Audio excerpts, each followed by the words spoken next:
சென்னை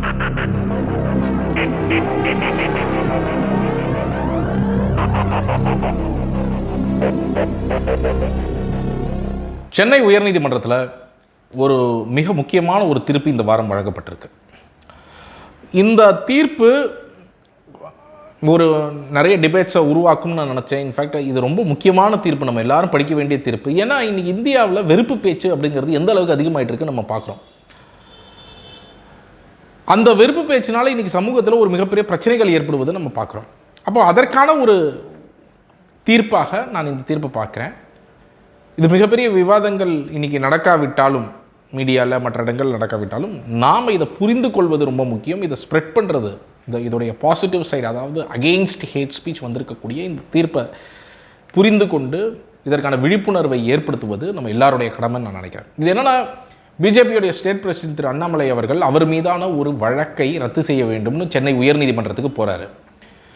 அந்த வழக்கு என்ன அப்படின்னா, சமூக ஆர்வலர் பியூஷ் மனுஷ் சேலமில் இருக்கிறாரு. அவர் சேலம் மெஜிஸ்ட்ரேட் கோர்ட்டில் ஒரு புகார் கொடுக்குறாரு. அந்த புகாரில் என்ன சொல்கிறாருன்னா, 22/10/2022 திரு அண்ணாமலை அவர்கள் பேசு தமிழா பேசு அப்படிங்கிற ஒரு நிகழ்வில் ஒரு 45 நிமிட பேட்டி நடக்குது. அதில் ஒரு இடத்துல அவர் 6 நிமிடத்தில் அவர் என்ன சொல்கிறாருன்னா, அப்போ தீபாவளிக்கு முன்னாடி, இந்த தீபாவளிக்கு பட்டாசுலாம் வெடிக்கக்கூடாது, அது ஒரு பொல்யூஷனை கிரியேட் பண்ணுறது என்விரான்மெண்டல் குரூப்ஸ்லாம் போய் ஃபைட் பண்ணுறாங்க இல்லையா. ஸோ இந்த விஷயத்தை எடுத்து அவர் என்ன சொல்லியிருக்கிறாரு அப்படின்னா, இது முதல்ல கேஸ் போட்டது யார்? ஒரு கிறிஸ்டியன் மிஷனரி என்ஜிஓ இல்லையா. இவங்க நம்ம கலாச்சாரத்தை அழிப்பதற்காக, 2000 வருஷ கலாச்சாரத்தை அழிப்பதற்காக இவங்க இதை பண்ணுறாங்க அப்படின்னு சொல்லி அதை ஒரு மத ரீதியான விஷயமாக மாற்ற முயற்சிக்கிறார். அப்போ பியூஷ் மனுஷ் இது முழுக்க போய் அந்த மாதிரிலாம் எதுவுமே நடக்கலை. இது என்விரான்மெண்டலிஸ்ட் தான் போயிருக்கிறாங்களே தவிர இவர் சொல்கிற மாதிரி கிறிஸ்டியன் மிஷனரி என்ஜிஓலாம் கிடையாது. இது வேண்டுமென்றே ஒரு வெறுப்பு பேச்சை உருவாக்கி இதன் மூலமாக மக்கள் மத்தியில் அந்த ஒரு ஹேட்ரட், ஒரு வெறுப்பை மாற்று மதம், இன்னொரு மத கிறிஸ்டியானிட்டி, இந்த மாதிரி கிறிஸ்டியன்ஸ் மேலே ஒரு வெறுப்புணர்வை உருவாக்குவதற்காக இந்த மாதிரிலாம் செஞ்சிட்ருக்கிறாங்கன்னு சொல்லி அந்த செக்ஷன் 153A அவர் இன்வோக் பண்ணி வழக்கும் பதிவு செய்யப்படுகிறது. அந்த வழக்கும் பதிவு செய்யப்பட்டு இது மெஜிஸ்ட்ரேட் கோர்ட்டில் அவர் சாங்ஷன், கவர்மெண்ட்டில் சாங்ஷன் வாங்கி பதிவு பண்ணியிருக்கிறாரு. ஸோ இந்த வழக்கை குவாஷ் பண்ணணும் அப்படின்னு சொல்லிட்டு தான் அண்ணாமலை அவர்கள் வர்றார். இப்போ 2 தரப்பும் வாதங்கள் வைக்கப்படுகிறது. அண்ணாமலை தரப்புல ரொம்ப முக்கியமான வாதம் என்ன வைக்கப்பட்டதுன்னா, இது ஒரு பப்ளிக் ஆர்டரை டிஸ்டர்ப் பண்ணலை, லா அண்ட் ஆர்டரை டிஸ்டர்ப் பண்ணலை, பப்ளிக் ட்ராங்குலிட்டிக்கு எந்த பாதிப்பும் ஏற்படலை, இன்றைக்கி ஏதாவது வயலன்ஸ் நடந்திருக்கா, வயலன்ஸ் நடக்கலாம், இந்த மாதிரி விஷயங்கள் எல்லாம் நிறையா சொல்லப்படுகிறது. ஆனால் இதற்கு எதிர்த்தரப்பாக இப்போது பியூஷ் மனுஷ் தரப்பில் டாக்டர் சுரேஷ் ஆஜராகி அவர் நிறைய விஷயங்களை எடுத்துரைக்கிறார். ரொம்ப முக்கியமாக இது எப்படி ஒரு டாக் விசில். இப்போது நீங்கள் டாக் விசில்னால், இப்போ நீங்களும் நானும் ஒரு விஷயத்தை ஒரு வெறுப்பு பேச்சு ஏதோ யாரோ பேசுகிறாங்க, நம்ம கேட்டு அப்படியே பாஸ் பண்ணிட்டு போயிடுவோம். ஏன்னா நமக்கு இதில் நம்பிக்கை கிடையாது, சகோதரத்துவம் தான் முக்கியம் அப்படின்னு நம்ம பாஸ் பண்ணிட்டு போயிடலாம். ஆனால் அது வேறு சில ஆட்களுக்கு மைண்டில் அப்படியே ஒரு டக்குன்னு என்ன சொல்கிறாருன்னு கவனிப்பாங்க. யாருன்னா அதே சிந்தனை உள்ள ஆட்கள், இப்போ மத ரீதியாக அந்த பிளவுகளில் நம்பக்கூடிய ஆட்கள் என்ன பண்ணுவாங்க, அவங்களுக்கு மட்டும் கேட்கும். அது அடுத்தது அதை பயன்படுத்தி அடுத்தது வெறுப்புணர்வாக வெவ்வேறு ஸ்டேஜஸ் மாறலாம். ஏன்னா ஹேட் ஸ்பீச், அந்த பேச்சு அப்படிங்கிறது முதல் ஸ்டேஜ் தான். அதுக்கு அடுத்தது அது ஒரு மற்றவர்களை டிஸ்கிரிமினேட் பண்ணக்கூடிய விஷயமாக, எக்ஸ்க்ளூட் பண்ணக்கூடிய விஷயமாக, அது வயலன்ஸாக எந்த ஸ்டேஜில் வேணாலும் மாறலாம். அப்போது இன்றைக்கி அந்த பேசியிருக்கிற அந்த டாக் விசில்னு ஏன் பயன்படுத்துகிறாங்கன்னா, அது அந்த தரப்பிற்கு கேட்டு was intended to be understood by a particular demographic group in a particular manner which ultimately would turn up the group against persons belonging to a minority religion அப்படிங்கிறத வாதாடுறார். அதற்கு பிறகு நீதிபதி அவர்கள் இதில் பல தீர்ப்புகளை, ரொம்ப முக்கியமாக ரெஸ்பாண்டன்ட் சைட்லேருந்து வைத்த சில தீர்ப்புகள், மற்ற தீர்ப்புகள் எல்லாத்தையுமே அவர் கோட் பண்ணுறாரு. அது கனடியன் சுப்ரீம் கோர்ட் தீர்ப்பாக இருக்கட்டும், இங்கே இருக்கக்கூடிய சுப்ரீம் கோர்ட் தீர்ப்பாக இருக்கட்டும், அது எல்லாத்துலேயுமே ஹேட் ஸ்பீச் பற்றி நிறையா பேசப்பட்டிருக்கிறது. அந்த ஹேட் ஸ்பீச் பற்றி பேசினதில் என்ன ரொம்ப முக்கியமான விஷயங்கள்ல கனடியன் சுப்ரீம் கோர்ட்டில் சொல்கிறாங்க, இந்த மாதிரி ஒரு விஷயங்கள் நடக்கும் பொழுது அந்த expression likely to expose the targeted person or a group to ஹேட்ரடா. ஸோ அது இன்றைக்கி வயலன்ஸாக முடிஞ்சிருக்கணும்னு அவசியம் கிடையாது, பட் அவங்கள எக்ஸ்போஸ் பண்ணுதா, அதுக்கு அந்த ஃபீலிங்ஸ் அடுத்தது உருவாக்குதா, அப்படிங்கிறதெல்லாமும் பார்க்கணும் அப்படிங்கிறது இந்த பல தீர்ப்புகள் வந்து ஒவ்வொன்றாக இருக்கக்கூடிய தீர்ப்புகள் வந்து திரும்ப திரும்ப அதை தான் சொல்ல வருது அப்படிங்கிறத பார்க்குறோம். ஒரு சுப்ரீம் கோர்ட் ஜட்ஜ்மெண்ட் சொல்லுது hate speech is an effort to marginalise individuals based on their membership in a group using expression that exposes the group to hatred. Hate speech seeks to delegitimise the group members in the eyes of the majority, reducing their social standing and acceptance within society. So அந்த குரூப்போடைய acceptance within சொசைட்டியே கேள்விக்குறியாக்கக்கூடிய ஒரு விஷயமாக அது நாளைக்கு மாற்றுது அப்படிங்கிற வகையிலாம் சொல்கிறாங்க. So இந்த மாதிரி பல ஹேட் ஸ்பீச்சஸ் பற்றி என்னெல்லாம் சொல்லியிருக்கிறாங்கிறத கோட் பண்ணுறாரு. ரொம்ப முக்கியமாக ஹேட் ஸ்பீச்சுக்கும் ஃப்ரீ ஸ்பீச்சுக்கும் உள்ள டிஃப்ரென்சியேஷன் வந்து ஒரு சில சுப்ரீம் கோர்ட் ஜட்ஜ்மெண்ட்ஸில் இருக்கிறதையும் கோட் பண்ணுறாங்க. ஏன்னா த ஃபார்மர் விச் இஸ் ஃப்ரீ ஸ்பீச்சை வந்து நம்ம எல்லோரும் எவ்வளோ முக்கியம் அப்படிங்கிறது நமக்கு தெரியும். ஆனால் ஃப்ரீ ஸ்பீச்சுக்கும் ஹேட் ஸ்பீச்சுக்கும் ஒரு முக்கியமான வித்தியாசம் இருக்கிறது. என்னது? The former is primarily concerned with political, social and economic issues and policy matters. The latter would not primarily focus on the subject matter but on the substance of the message, which is to cause humiliation and alienation of the target group. இல்லையா? Free speech அப்படிங்கிறது நம்ம ஒரு பாலிசிக்கு எதிராகவோ அதுக்கு ஒரு criticise பண்ணியோ ஒரு அரசாங்கத்தை criticise பண்ணியோ அவர்கள் இப்படி செய்திருக்கோம், இதெல்லாம் வந்து ஃப்ரீ ஸ்பீச் நம்ம பேசக்கூடிய ஒன்று. ஆனால் இந்த ஹேட் ஸ்பீச் அப்படிங்கிறது என்னென்னா அது வந்து ஒரு ஒரு ஒரு பர்டிகுலர் குரூப்பை இல்லை பர்டிகுலர் ரிலீஜனை இந்த மாதிரி பர்டிகுலர் கேஸ்ட்டை அவங்கள ஹியூமிலியேட் பண்ணி அவங்கள டார்கெட் பண்ணி அவங்கள எலிமினேட் பண்ணுறதுக்கு பயன்படுத்தப்படுகிறது. The object of criminalising the latter. ஏன் ஹேட் ஸ்பீச் கிரிமினலைஸ் செய்யப்பட வேண்டிய ஒன்று அப்படின்னா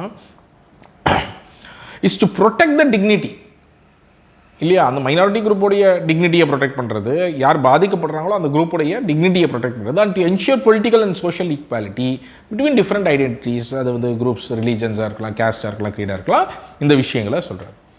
அதே மாதிரி இன்னொரு ஜட்மெண்ட்டில் சொல்லியிருக்கிற ஒரு விஷயத்தையும் கோட் பண்ணுறாரு. Hate speech strikes at each of the foundational values. நம்மளுடைய கான்ஸ்டியூஷனுடைய ஃபவுண்டேஷனல் வேல்யூவே அது ஸ்ட்ரைக் பண்ணுது இல்லையா? அந்த it violates the fraternity of citizens from diverse background. சகோதரத்துவத்தை எப்படி பாதிக்குது? சகோதரத்துவம் அப்படிங்கிறது நம்ம எல்லாருக்கும் என்ன வெவ்வேறு மதங்களாக இருக்கலாம், ஆனால் நம்ம எல்லோரும் ஒரு சகோதரத்துவத்தோட அன்போடு பழக வேண்டியது முக்கியம் அப்படிங்கிறது தான் நம்ம ஃப்ராட்டர்னிட்டி இருக்குது. அந்த ஃப்ராட்டர்னிட்டி நம்ம அதனால தான் ஈக்குவாலிட்டி, லிபர்ட்டி, ஃப்ராட்டர்னிட்டி நம்ம கான்ஸ்டியூஷன் பற்றி பேசும்போது அந்த ஃப்ராட்டர்னிட்டி இருந்தால் தான் ஈக்குவாலிட்டி அண்ட் லிபர்ட்டியை அடைவதற்கான வாய்ப்பே இருக்குது. Otherwise it will only remain on paper, இல்லையா? அதான் அம்பேத்கர் சொன்னார். ஃப்ராட்டர்னிட்டி அப்படிங்கிறது வந்து அன்லெஸ் நீங்கள் வந்து அந்த ஃப்ராட்டர்னிட்டியை ப்ராக்டிஸ் பண்ணணும். அப்போது அந்த ஃப்ராட்டர்னிட்டியோடைய ஃபவுண்டேஷனையே இது தாக்கக்கூடிய ஒன்றாக வெறுப்பு பேச்சு அப்படிங்கிறது இருக்கும். ஏன்னா சகோதரத்துவம் இருக்காது. நீங்கள் ஒன்ஸ் வெறுப்பு பேச்சு பேசி இன்னொரு மதம் இவர்கள் இப்படி செய்கிறாங்க அப்படின்னா அந்த மதத்தின் மேலே ஒரு வெறுப்பை உண்டாக்குறீங்க, அதன் மூலமாக அந்த சகோதரத்துவத்தையே உடைக்கிறீங்க. அப்போது இதெல்லாம் வந்து பேசப்படுகிறது. ரொம்ப முக்கியமாக செக்ஷன் 153A உடைய டெஃபினிஷனை நம்ம எப்படி மாற்றி பார்க்க வேண்டிய அவசியம் இருக்குது, டிஃப்ரென்ஷியேட் பண்ணி பார்க்க வேண்டிய அவசியம் இருக்குது, பர்டிகுலர்லி இந்த சோஷியல் மீடியா கான்டெக்ஸ்ட்டில் அப்படிங்கிறத பற்றி பேசப்படுகிறது. ஏன்னா அது வெறும் பப்ளிக் ஆர்டர், இன்றைக்கி வயலன்ஸ் நடந்திருந்தால் தான் அது அப்ளிகபிளா, இல்லை வயலன்ஸுக்கு நடப்பதற்கான இல்லை ஒரு பப்ளிக் ஆர்டரை டிஸ்டர்ப் பண்ணுறதுக்கான சூழல் இன்றைக்கி ஏற்பட்டிருந்தால் தான் அதை நம்ம கால் ஃபார் பண்ணணுமா, இல்லை அது நாளைக்கு எப்போ வேணாலும் நடக்கலாமா? ஸோ அந்த வகையில் தான் 153A என்ன சொல்கிறாங்க அப்படின்னு சொன்னால், apart from looking at the intent of the maker of the comment, ஏன்னா இன்டென்ஷன் அப்படிங்கிறது ரொம்ப முக்கியமாக சட்டத்தில் பார்க்க வேண்டிய ஒன்று. அதே தவிர was also prima facie looking at palpable consequence like violence, disturbance to law and order, disturbance to public order. இதுதான் ஏற்கனவே இருக்கக்கூடிய ஒன்று. இந்த line of thinking has to necessarily change. This line of thinking has to necessarily change after the advent of technology. ஏன்னா இது ஒரு psychological இம்பேக்டையும் create பண்ணலாம், அது அடுத்தடுத்த ஸ்டேஜை நோக்கி போவதற்கு வழிவகை செய்யலாம் அப்படிங்கிறதுக்கு தான் அதுக்கு அடுத்த பேராகிராஃப் சொல்கிறேன். the psychological impact that will be caused in the mind of the recipient of the message can be the basis for deciding hate speech. இல்லையா?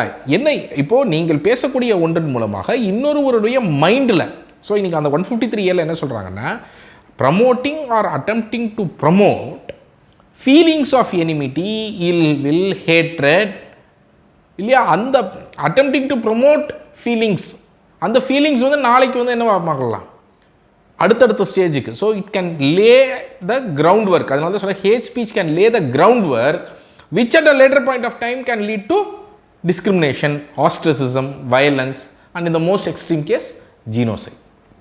இல்லையா?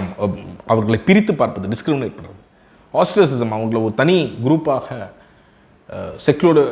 ஒரு எக்ஸ்க்ளூடட் குரூப்பாக மாற்றுவது, அப்புறம் வன்முறை, அதுக்கப்புறம் எக்ஸ்ட்ரீம் ஸ்டேஜில் அது ஜீனோசைடாக மாறும். அதனால தான் history has dot as what happen to the juice during the second world war. அந்த ஹிட்லர் சம்மந்தப்பட்ட விஷயங்கள்லாம் அதெல்லாம் கோட் பண்ணிவிட்டு அவர்கள் அதனால் 153A நம்ம இப்படி பிரித்து பார்க்க வேண்டிய அவசியம் இருக்குது அப்படிங்கிறத பற்றி எழுதுகிறாரு. அதற்கு பிறகு எப்படி கம்யூனலிசம் அப்படிங்கிறது இன்றைக்கி செக்குலரிசமுக்கு ஒரு மிகப்பெரிய சேலஞ்சாக மாறி இருக்கிறது அப்படிங்கிறத பற்றி டீட்டெயில்டாக இந்த ஜட்ஜ்மெண்ட்டில் எழுதியிருக்கிறாரு. இந்த மாதிரி கம்யூனல் ஃபீலிங்கை வளர்க்குறது, அதுவும் ரொம்ப முக்கியமாக இதற்கு வந்து பொலிட்டிக்கல் பார்ட்டிக்கு ஒரு ரொம்ப முக்கியமான ரோல் இருக்கிறத சொல்கிறார் அவர். The communally delicate sensitivity of the people has been exploited by politically interested and fringe groups.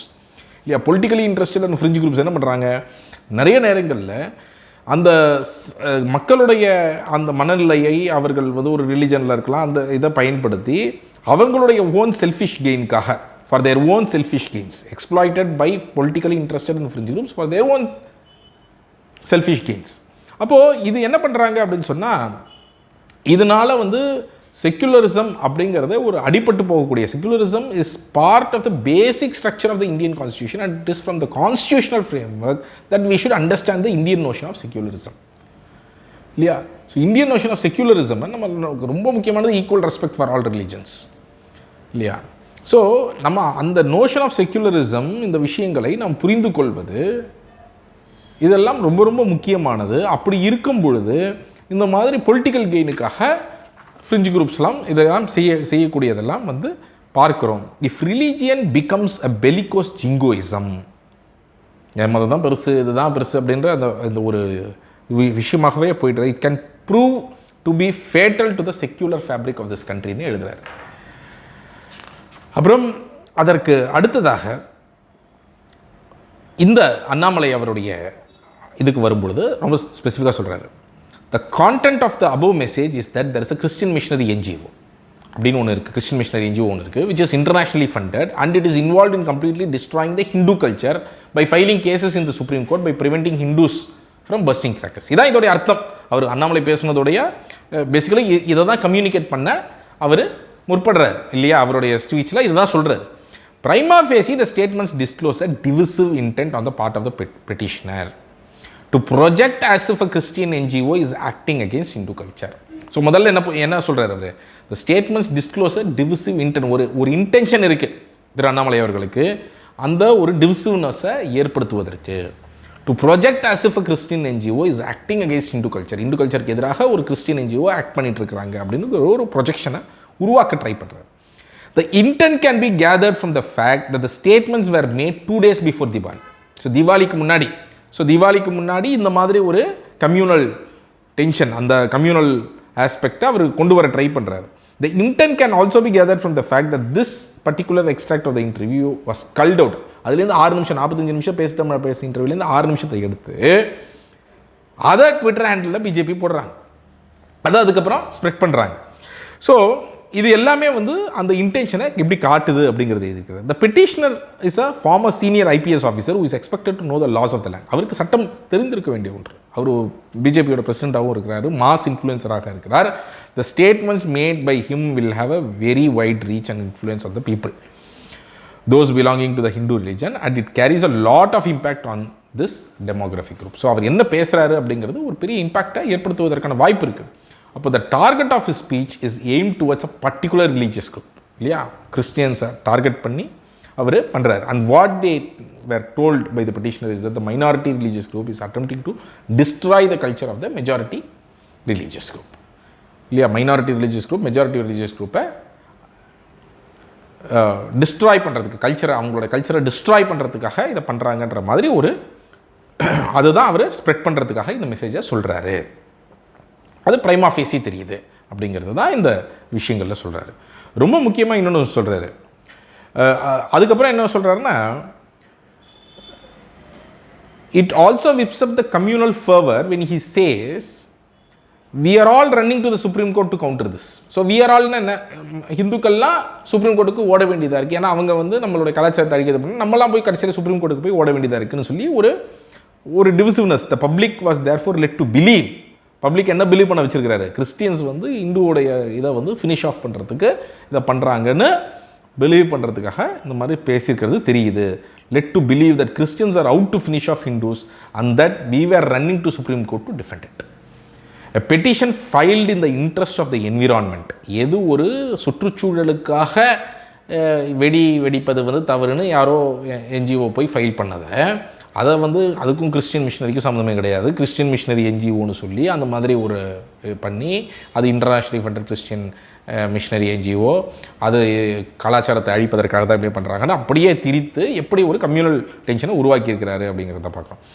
Petition filed in the interest of the environment was suddenly converted into a vehicle for communal tension. ரொம்ப முக்கியமான sentence இது.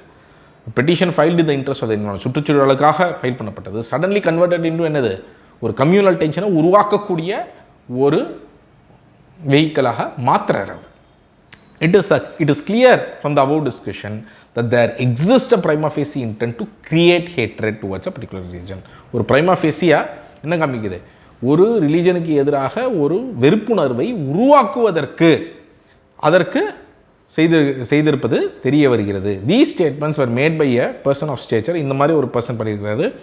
இது வந்து ஒரு psychological இம்பேக்டும் இருக்கும் அப்படிங்கிறதெல்லாம் சொல்லிவிட்டு அவர் வந்து அப்புறம் 153A திரும்ப அதான் அவர் கோட் பண்ணுறாரு, which are either spoken or written and they must promote. புரியுதுங்களா? There must be words which are either spoken or written and they must promote or attempt to promote on the ground of religion, disharmony or feelings of enmity or hatred or ill will between different religious groups or communities and that are likely to disturb the public tranquility. The contents of the submissions made by the learned counsel for the petitioner prima facie satisfy every one of the ingredients mentioned supra. So இந்த இன்க்ரீடியன்ஸ்லாம் எப்படி வந்து make out ஆகுது அப்படிங்கிறதுக்கு ப்ரைமா ஃபேஸி make out ஆகுது, அதனால் எப்படி ஏன் quash பண்ண முடியாது அப்படிங்கிறத சொல்கிறாரு. இந்த அபெக்ஸ் கோர்ட், சுப்ரீம் கோர்ட் இன்னொரு சொல்லியிருக்கிறதையும் சொல்கிறாரு. எப்படி இம்மீடியட்டாக அது வயலன்ஸாக மாறலைனாலும் நாளைக்கு அது ஒரு டிக்கிங் பாமாக இருக்கும், will have its desired effect at any point of time. அது எப்போ நடக்கும் தெரியாது. அதுக்காக இன்றைக்கி நம்ம சும்மா இருக்க முடியாது. After such statements of mind should never be understood in its traditional way, and the courts have to necessarily take into consideration the fact that such content has a permanent data available and it can be used at any time. So அது இன்றைக்கி ஒரு இன்டர்வியூவாக இருக்குது, அது இன்றைக்கி வேணால் நாளைக்கு பயன்படுத்தப்படலாம் அப்படிங்கிறது. அதே மாதிரி அந்த மெஜிஸ்ட்ரேட் கோர்ட்டையும் அப்ரிஷியேட் பண்ணுறாரு. ஏன்னா அவர் மைண்ட் எப்படி அப்ளை பண்ணியிருக்கிறாரு, அவர் வந்து ஏதோ மெக்கானிக்கலாக இதை அப்ரூவ் பண்ணலை. அவர் என்ன பண்ணுறாரு, இந்த வழக்கு வந்து 2 பேர் மேலேயும் ஃபைல் பண்ணுறாங்க பியூஷா. ஒன்று வந்து அண்ணாமலை, இரண்டாவது பேசு தமிழா பேசு வந்து ஒரு பிளாட்ஃபார்ம் தான். அவர் இன்டர்வியூ வருது, அவர் எதுவும் வெறுப்புணர்வை தூண்டுவது போல் அந்த இன்டர்வியூவில் பேசலை, அண்ணாமலை தான் பேசியிருக்கிறார். அப்போது அவர் வந்து நான் கேஸில் இன்க்ளூட் பண்ண முடியாதுன்னு சொல்லி பேசு தமிழா இன்க்ளூட் பண்ணலை. ஸோ அவர் எப்படி மைண்டை அப்ளை பண்ணி தெளிவாக இந்த வேலையை செய்திருக்கிறான்னு சொல்லி அந்த மெஜிஸ்ட்ரேட்டையும் இதில் அப்ரிஷியேட் பண்ணியிருக்கிறாரு. அதற்கு பிறகு இந்த கிரிமினல் ஒரிஜினல் பெட்டிஷனை டிஸ்மிஸ் செய்திருக்கிறார். செய்யும்பொழுது before drawing the curtains, this court draws the attention of the petitioner to the following observation.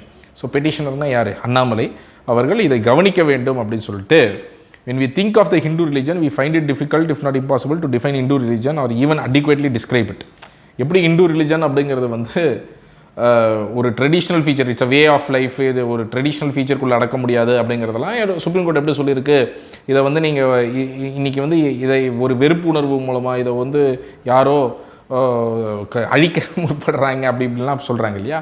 So அதெல்லாம் எப்படி இதெல்லாம் செய்ய முடியாது, இது வந்து பல 1000 ஆண்டுகளாக என்னெல்லாம் வந்துட்டுருக்கு அப்படிங்கிறத சுப்ரீம் கோர்ட் சொல்லியிருக்கிற ஒரு விஷயத்தை கோட் பண்ணிவிட்டு, இதெல்லாம் நீங்கள் கவனிக்கணும், இது மாதிரி வந்து வெறுப்பு பேச்சுகள்லாம் பேசக்கூடிய அந்த பிரைமா ஃபேசி இதில் தெளிவாக இருக்கக்கூடியதனால் இந்த வழக்கை ரத்து செய்ய முடியாது அப்படின்னு சொல்லிட்டு இது மீண்டும் ட்ரையல் கோர்ட்டில் ப்ரொசீட் பண்ணுறதுக்கான லிபர்ட்டி இருக்குது. ஸோ அந்த ட்ரையல் கோர்ட் இப்போ வந்து அடுத்ததாக அவரை அழைத்து கண்டினியூ பண்ணுவாங்க.